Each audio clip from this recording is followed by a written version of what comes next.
My name is Elias Serna. I grew up in Santa Monica. I teach taught in the Santa Monica schools and Cal State and University of Redlands recently. So I looked at early movements, the East LA walkouts, the Chicano movement, the third world strikes, of course, and how they argued ethnic studies into existence. So that's part of the tradition. There's beautiful principles and tenets that come from that tradition. Self-determination. Chicano history was critical to argue just the existence of Chicanos. So they kept the model curriculum, and they totally distorted it and took out what they didn't like. And they hired a team of non-experts, people that don't know anything about the field, to define the field. That was ridiculous. It was institutionalized racism at an epistemic level, at a level of knowledge construction. And so it's a beautiful moment, and that beautiful struggle is what's defining ethnic studies. And it's not just at this academic level, it's at this level of struggle, that it's being defined. And that's where liberated ethnic studies is becoming. My name is Dr. Tanya Jaco. I'm a middle school teacher from Hoover Middle School up in the Bay Area. And liberated ethnic studies, the first word that comes to mind for me is family.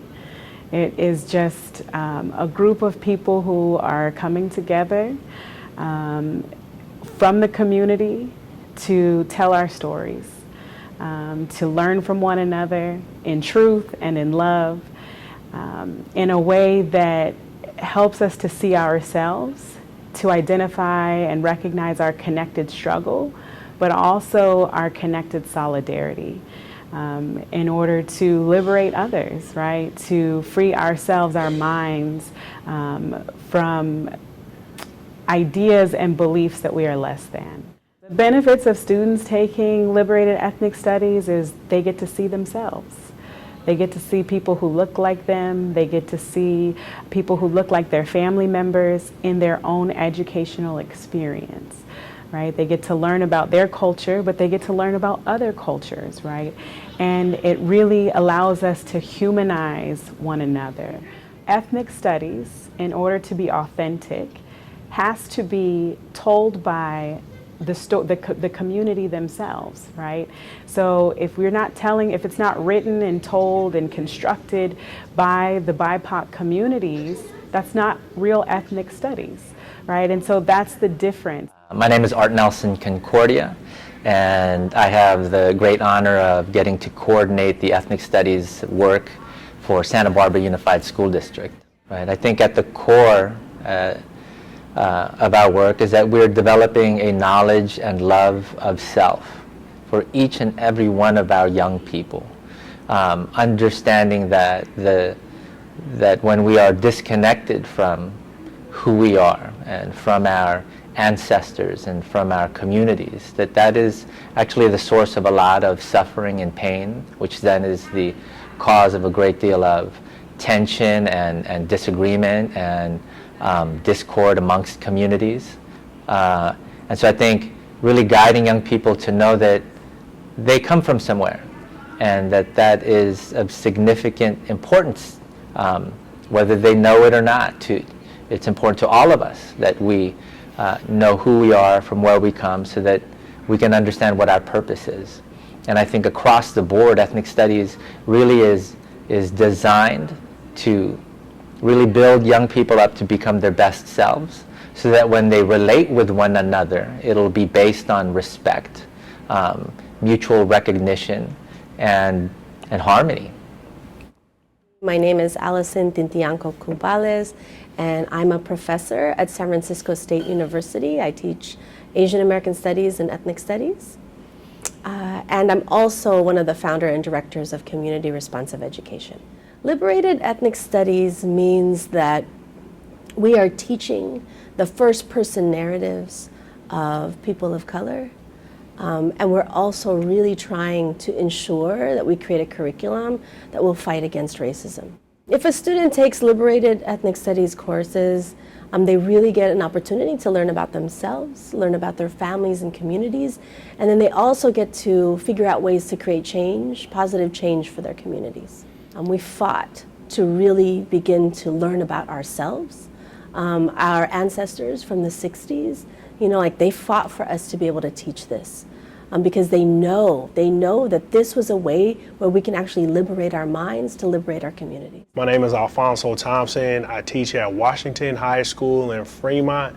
Came all the way down from the Bay Area. What is liberated ethnic studies to me? To me, it is the real ethnic studies. It's the true ethnic studies. It is who you are. Okay, it is who the children are. It's who the kids are. It's your story. The real story, not the watered down story, not the multicultural story. It's the story of your people, it's the story of your history, it's who you are, makes you who you are. What we've been taught through the years is a watered down, Eurocentric, white supremacist version of history that has created very difficult situations for people in society. And if you don't know who you are, then you will succumb to the narrative that's being taught to you. But when you understand who you are, no one can tell you anything about where your people come from or who you are. You can have a better chance to trailblaze your own future and your own path and your own consciousness. You see people more as human beings. You see every single person as a human being because you understand who you are, then you understand who they are. And then you have more respect for their culture and their history, and you're not afraid of it. You embrace it. You embrace everybody, and then you realize this journey that we are going on as human beings is a beautiful journey, and it's more fun. It's more happy. It's serenity. It's great. More food, more cultures, more dancing, more songs, different perspectives about life. Life is a journey, so you go on all these different perspectives, different journeys in life with different perspectives. It changes who you are, and it's important. It's a beautiful thing. My name is Dr. Dindi Kitsonga. People just call me Dindi, and I am the founder of Angelus Workshop School. We are a democratic school. Before that, I was a public school teacher in Los Angeles. And liberated ethnic studies is important to me because it's an opportunity for our youth and our communities to learn about themselves in an authentic way, to address systemic issues of racism and colonialism and all of the other isms, and also to imagine what type of futures that we want outside of those things.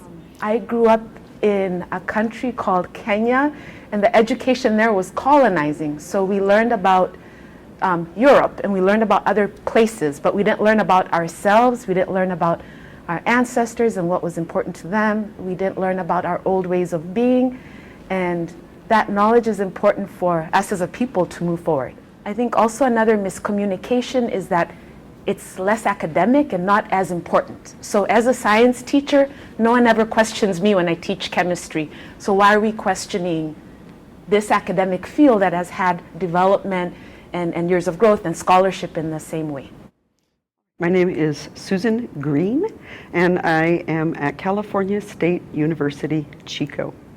As a white person, I frequently hear from people that liberated ethnic studies is anti-white. No, it's not anti-white. It is anti-white supremacy, absolutely, just as it is anti-racist, and thank goodness that it is, right? That's the whole purpose.